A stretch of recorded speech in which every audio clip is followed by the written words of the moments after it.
Welcome back to Fight Week. This is your review of UFC 321. As you can see, we are in the Etihad Arena as they are de-rigging behind us. I'm Adam Catterall. Pleasure as always to be with you. Pleasure to be with Nick Peet and the Hall of Famer Mr. Michael Bisping. But you'll be able to tell from our voices there's a little bit of deflation, and I'm sure there's deflation with you as well, consuming that at home. A disaster is probably the best word to describe everything that we've just witnessed, where we end up with a no contest in the main event, where the heavyweight championship was on the line, Tom Aspinall and Ciryl Gane. The main concern is obviously Tom's eye health, and I'm sure we'll talk about that throughout the course of the show. I can't believe that he was interviewed in the immediate aftermath of the fight when he was distressed, sent him straight off to hospital. He's gone there. We don't have a report at the time of recording the show as of yet, all right? There is a lot to discuss. But I don't think I'm being harsh calling it a disaster. It really was, wasn't it? No, of course it was a disaster. An absolute fiasco. They've got to do something about these eye pokes. The rule is you got to have your hands like this, but you can still have your fingers out straight. You can't do that, you can do that. That's the stupidest rule I've ever seen in my life. Make a fist. Simple as that. You're throwing punches, and yeah, you got to parry shots, but you just got to unbend your fingers. It's really not that hard. This is a stupid rule. Your fist should be closed, or almost kind of closed, not tightly. Anyway, main thing is that his vision's going to be okay. Fingers crossed. We hope. Probably will. Hopefully, it's just, you know, a bit of temporary vision loss. Maybe it's just a scratched cornea or something like that. That remains to be seen. What makes it extra frustrating for everyone involved, obviously there's all the circumstances leading into it. There's the time that Tom's waiting for this moment and all the rest of it. But it was shaping up to be a tremendous fight. You know, I mean, that fight was brilliant. They went at each other. They went toe to toe. Ciryl Gane was standing his ground. He wasn't dancing around. He wasn't trying to avoid the fight. He wasn't trying to make it boring. He was happy to stand there and happy to trade. He defended the takedowns as well. It was really looking like a tremendous fight. It was shaping up brilliantly, especially if you're Ciryl Gane. I thought Ciryl Gane was on his way to winning that first round, and I was thinking, okay, this is what you want to see from the champion. If Tom's going to be this, you know, this guy that's going to have this incredible reign, then he's being asked questions right now. And he needs to go back to the corner, regroup, and then come out in round number 2. That's where my head was at. I was like, okay, first blow to Ciryl, first round to Ciryl, great. And then the eye poke happened, and then obviously you could see how much distress Tom was in. Listen, you've been there when we're talking about eyes in this particular sport, mate. Talking about the distress. I mean, it was visible. I mean, you saw immediately, Tom said, I cannot see. When you're showing those type of distress signals, the doctor has to take action immediately. It's in the doctor's hands then to say, listen, this kid can't fight. He can't defend himself. Doesn't have the wherewithal to defend himself around it, so he has to pull the fight in that moment. Listen, anyone that's been poked in the eye, you know the feeling. It is agonising, and it was a double eye poke, and it was a significant eye poke. It wasn't like a little scratch. It was they went in. They were proper eye pokes, and Tom clearly was in a lot of pain. There's people saying online, well, he was saying multiple times, I can't see. If he wanted to continue, he shouldn't be saying that. The reality is, if he can't see... Tell the truth. If you can't see, you're allowed to say you can't see. People might point at me and say, well, you fought with one eye. Yeah, that was a secret because I shouldn't have been fighting. You know, Tom is the champion of the world. He doesn't want to go out there when his vision is impaired or vision is massively affected and potentially lose a fight that was shaping up to be a difficult fight. Ciryl Gane was on point tonight. He was looking good. We saw the damage on Tom's face.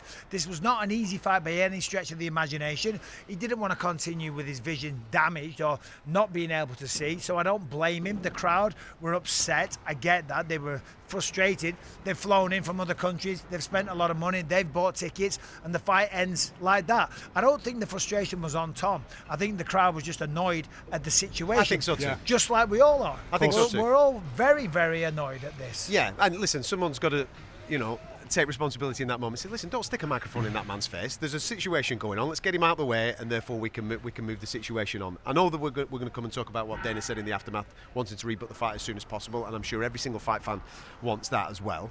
You're right to highlight Ciryl in that first round because there was a lot of positives for Ciryl Gane to take away from, what did we get, 3 minutes or so with the fight that played out with Tom there. He's obviously levelled up over the last year. Yeah. Well, his game plan looks superb. You know, and I actually think it was almost the full round. I think it was only about 30 seconds left in the round. And I think the way Ciryl approached it, yes, he was on the back foot, but he was circling really well. He was getting out of Tom's explosive combination punching. And not only that, he was catching Tom on the way in. As you say, there was a takedown stuffed in there as well. So Ciryl Gane's about to go back to his corner and his team go, right, see, we've got the game plan nailed on. Keep doing what you're doing. But obviously, there's so far to go in the fight. There's 20 more minutes potentially. There's 4 more rounds, and obviously his pace will have dropped, and then it would have become a little bit more of a potentially of a grappling match. Maybe then we would have seen a bit more. That's the most frustrating thing for me. This journey with Tom has been phenomenal. You know, to be grabbing onto his coattails, watching him obliterate everybody, go all the way to the undisputed title, travel all the world. I mean, it's been incredible. But this was the moment when we were going to get real answers about what's in there as well. Yeah. He was asked questions in that round. A real and he fight. needed a response. That's a real fight. And he's been saying, Mike, I want a real fight. Because he hasn't had a real fight. He hasn't. He's gone out there and he's dominated, marmalised everyone and made it look easy, which is great. That's awesome. But we want to see a real fight. We want to see, for one of a cliched expression, can you be the hammer and the nail? It's all well and good going out there and giving it out. Can you take it? Can you go back to your corner, black and blue, covered in blood, and then come back out with a positive mindset in round 2, 3, 4 or 5? Those were the answers we were going to get tonight. Yeah. Because Ciryl Gane was not going home without a fight. He showed up to become champion of the world. He wasn't intimidated. He looked really good. He won the first round, let's be honest. Well, with that in mind then, what did you make of Tom's first 4 minutes? I mean, we're praising Ciryl and the way that he's approached it. Did Tom's approach actually play into what Ciryl was doing? I think Tom, and I've got to choose my words carefully, I think he's so used to going out there and knocking everyone out. Blitzkrieging people, yeah. And just taking them out like Sergey Pavlovich, like Curtis Blades. And I think that kind of cost him here tonight, because he went forward and he threw some shots like that and he got counted, he got caught, and he didn't put him away. Yeah. Do you know what I'm saying? So you can become a victim of your own success. Listen, it was very competitive, and it was only round 1, and there's a lot of fight left. There's 4 more rounds pretty much to go at, so it could have gone either way. We don't know, but what I'm saying is he's so used to going out there and throwing a shot and people falling over and having his way that he was a little bit overly aggressive to start the chasing fight. it, as in chasing that knockout. Because he's used to it. He threw a lot. He threw an awful lot in that first round, and it's quite important that we highlight the fact that Ciryl was the one that was landing. It was Tom that had the bloodied nose. It was Tom that was wearing the fight on his face. And yet his output was far greater than Ciryl Gane's. He was the one pressing forward. He was the one looking to set things up, throw combinations. And yet it was Ciryl that was circling away, landing the significant strikes and asking those questions. Again, my head was already thinking, wow, what is that corner team going to have to do? What's Andy going to say? Whatever they've done, Tom didn't look right for me, but it's easy to say that now because Ciryl looked great. I don't want to take away from Ciryl by going, Tom didn't look right, actually. He's not doesn't usually miss like that, doesn't leave the back door open. But I've got to credit Ciryl Gane. Ciryl made that happen. His game plan was bang on. Ciryl looked awesome, and I've said it, Cyryl's the only guy that's probably more athletic than what Tom is. He's not as well-rounded, he's not as skilled a mixed martial artist, but he's a better athlete. You've seen videos this week of him jumping up and slamming basketballs. The man can play any sport on this planet. He's light on his feet, he's very fast, he's very quick. He can match Tom in all of those areas, and that's why this was so impressive. And you can clearly see that Cyryl's done some homework. He's worked on the takedown defense, and on top of that, as I said at the beginning, he was standing his ground. Yeah, he was moving around a little bit, of course, because that's what you do if you're a skilled fighter. But he wasn't running away the whole time. He wasn't backing up. He was happy to stand there and trade. It was shaping up to be a tremendous fight, and we all got robbed. I mean, obviously, first and foremost, thoughts are with Tom. We all hope he makes a full recovery and he's going to be fine. Fingers crossed, probably will. But we all got robbed here tonight. Everyone in this arena. No one's leaving here happy. But most of all, Ciryl. Yeah, because he turned up and, of course, you know. Of course. Yeah, but he did that to himself, because he did poke him in the eye. His He hands poked him in like the this. eye. Yeah, he reached out with his hand open. Accidentally. The word that I used at the start of the show obviously was disaster, and it's the right word to be using right now. But when the dust settles on this could actually turn out to be a good thing for the heavyweight division that we all thought was going to get absolutely obliterated by one particular guy. From a fight fan's point of view, you want to see competition, you want to see a bit of jeopardy, you want to have proper conversations about certain things. Dana White's already said we are running this back straight away. I didn't catch that. He's running it back as soon as possible. So therefore, the conversation going into the next fight Tom between won't these start guys, as a massive but the favourite conversation again, from a fan's point of view is well, going to be different. He won't be as big a favourite as he was tonight. Far from it. A lot of people have watched that. What were the odds tonight? How big of a favourite was Tom? I think he was like plus 250. Okay. So it's pretty. So like a 2-1 underdog, pretty much, just over. Pretty solid, yeah. I think a lot of fans now go away going, well, I've seen enough in those 4.5 minutes to make me think, well, Tom's got to make the changes. Ciryl just needs to do what he's just done. The good news is that they are going to run it back soon, because there's a lot of time and effort and mental energy goes into preparing for a world title fight. Ciryl Gane's been out in Abu Dhabi for a very long time. These training camps, they're not easy to go through, mentally or physically. And financially, they cost a lot of money as well, flying out a whole team to Abu Dhabi, staying in hotels and all that type of stuff. And also, you peak at a certain time. You structure your training camp to peak at fight week. Of course, these guys don't have to worry about making weight, so technically they could do the fight next week as long as Tom's eye is going to be fine. But by doing it sooner rather than later. Do you think this year? I mean, 100%. MSG, December, or even the first fight night. Even though we've got those locked in main events and co-main events locked in for both New York and the December card in Vegas, you would say let's just add a third title fight on there and get. I'd do that. I'd do Vegas in December. I'd put it on the top of the bill. Knock Merab down one. Final pay-per-view. Down one. Final, not of the year. Yeah, with the final pay-per-view, stick 3 title fights on there. What a way to go out. Exactly. There you go. Do it. And Tom will want to do it, and Ciryl, you better believe Ciryl will want to run it back as soon as possible too. There you go. Disappointing, obviously, in that main event. Tom Aspinall is still the heavyweight champion of the world, but it was a no contest between him and Ciryl Gane. And as I've just said there, Dana White in the press conference a few moments ago said that we are going to run it back as soon as possible. And as Mike said a moment or two ago, the thoughts really are, with Tom's eye health, fingers crossed everything's all right there, there's no lasting damage and we can get that fight back on. We did crown a new strawweight champion, and we're going to talk about her and the rest of the card next.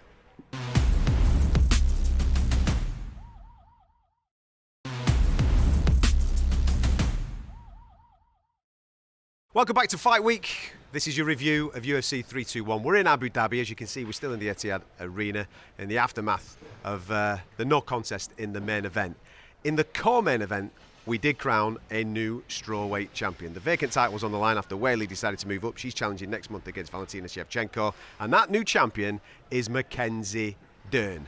As a fight, okay, it might not have been the most attractive fight to watch for the fans that were in here, but what an unbelievable story Mackenzie Dern now completes. Yeah, and finally we can smile, because we've all been very serious and annoyed throughout the show because of what happened in the main event. Mackenzie Dern, I couldn't be happier for her. She's a great woman. She's an incredible mixed martial artist. Seeing her in there tonight with her daughter as well. Just a beautiful moment. And her dad who's the coach. Yeah, whole family affair. 16 fights in the UFC. Gets a title shot, gets the job done, back and forth affair, taking down quite a bit of Virna Jandiroba. Fair play to her, she wasn't intimidated by the jiu-jitsu. It was a close fight, you know, they both had some really good moments. Fair play to Virna Jandiroba. She showed up here tonight and really tested Mackenzie Dern. She did. Some of her takedowns were phenomenal. Her wrestling looked great, but when she got her down, Mackenzie was so active off her back, not with submissions, which you may think because of her background in Brazilian Jiu-Jitsu, but throwing elbows from bottom and strikes from bottom. You know, she was constantly landing and constantly pushing back, and I had it close. I had a 3-2 Dern, and I think 2 of the judges scored it the same way. But you're right, Adam, this journey that she's been on has been incredible, because she's like the queen of Brazilian Jiu-Jitsu, winning gold medals everywhere all over the world in every tournament you can possibly name, following her father and mother's footsteps, all that kind of stuff. Then she comes over to mixed martial arts and into the UFC, and she's green. So she's got to learn on the job. So she's going to lose some, she's going to win some. And at one point in time, if you'd have said Mackenzie Dern will be UFC champion, people would have laughed in your face. But I tell you what, his mate has done wonders with her. Your coach, Jason Perillo, has done wonders. Her strike, to now go out there and want to strike for 25 minutes. When she first came to the UFC, she was just pulling guard. That's testament to the whole team. Obviously Mackenzie herself, but Jason Perillo, the work he's done with her has been brilliant. I always say about Jason, he's a tremendous boxing coach. Believe me, he's one of the best, if not the best in the business. My son Callum just had a session with him recently, and he just, after one session, was like, oh my God, I understand it so much more. But the best work that Jason does is with the mind, getting fighters to believe in themselves, mentoring them through this emotional journey and dealing with the nerves and the pressure of a big fight night like this. You know, it's a testament to her. She came to the UFC, there was a lot of hype. You know, she's had some ups and some downs. She lost a few fights. She never gave up on herself. She always shows up. She always fights. She's always in it. She's always aggressive. And tonight, incredible performance. Gets the job done. The strawweight champion of the world. Yeah, congratulations to her indeed. Speaking about mental battles, it was a big one this week for Umar Nurmagomedov, coming off the loss, first one in his professional career, coming into this fight week, and they gave him a top contender, a guy that's on a hot streak, that wants obviously a shot at the top boys and get himself towards the title fight in Mario Bautista, but it was Umar that managed to come through, showed his rounded game tonight to get the job done. Yeah, I mean, well, he showed It was an Umar Nurmagomedov fight. There was tremendous wrestling ability. He took him down pretty quickly. He had to fight through some adversity in the second round. Ate that big knee to the face and kind of got dropped, but still fought through it, got the takedown, took the back. He was trying to get the finish. He was trying to get the submission. It's a credit to Mario Bautista. I mean, the man escaped every single position. He got back to his feet. He didn't slow down at all. Umar Nurmagomedov had to work for that. And I'll tell you what, that's going to make Umar a better fighter. And if he does get another shot on Merab, it's going to make him only better. Yeah, I thought Mario is grounded. His defence was phenomenal. Even when Umar had his back and body triangles on and everything, he didn't panic. He managed to work his way out of those situations. There was a moment, Mike just mentioned it, in round 2.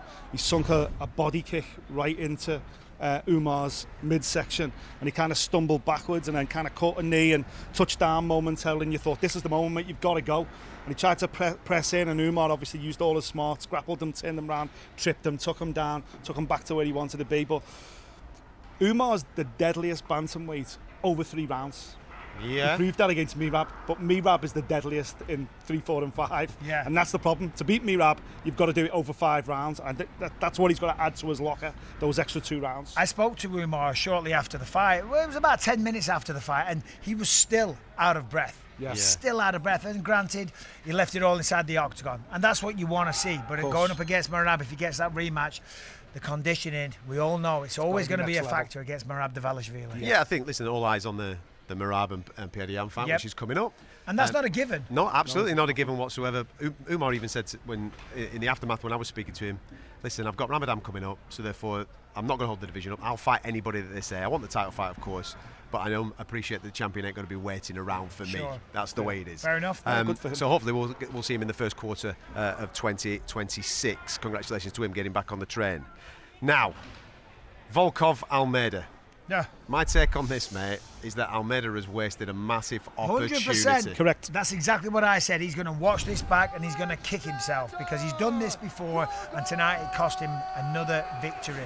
He took him down relatively easy whenever he wanted to. Did he take any chances? Did he try and do any damage? No, he didn't. And he allowed Volkov to outstrike him off his back, landing elbows, punching him in the face, getting back to his feet on occasion when he did.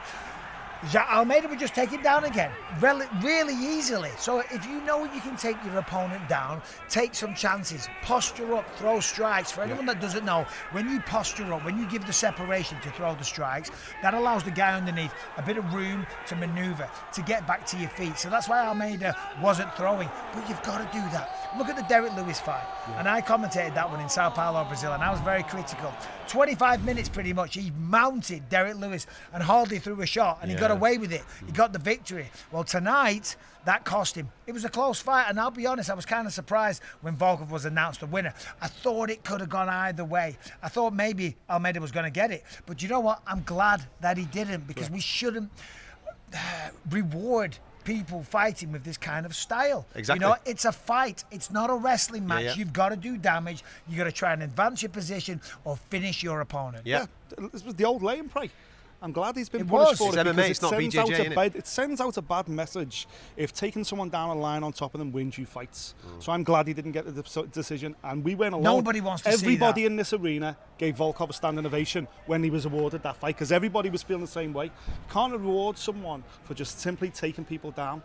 Merab takes people down a lot, but he's active when he's down there as well. He's active, he's trying to throw strikes, he's trying to get things going, hit ground and pound. Almeida didn't do any of that. Just took him down and held him there. But from the judge's point of view, you can genuinely argue that Volkov caused more damage. Even Yeah, from his no, back, he like did. you're saying. He did. He landed more shots. Simple as that. I mean, even on the numbers as well. Yeah. You could look at Khamzat Chimaev versus Dricus du Plessis. Yes. A lot of control time in that, and there was a bit of controversy there. Khamzat was trying to finish that fight. He was trying to choke him out. Yeah, he wasn't throwing too many shots, but he was taking the back. He was trying to choke him out. He was trying to finish the fight. That was the difference. As you said, it was lay and pray. Almeida would take him down with ease and lie on top of him and not throw a single shot. Nobody wants to see that. No.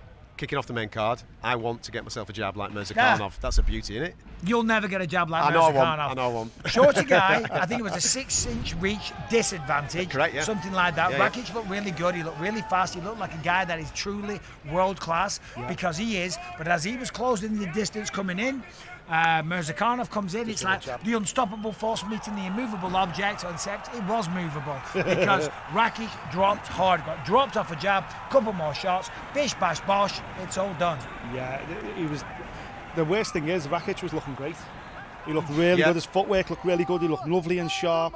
But his momentum going forward did half the damage. It was a nice power jab. He stepped into the jab, but it was only still a jab. But coming the other way, they met each other together. And it was a flash knockdown. He jumped on top of them. The referee stepped in straight away. And I kind of thought, oh, was that a little bit early? But then when Rakić got up, he was like, oh, damn. You know, so sometimes that's 4 losses on a trot for him.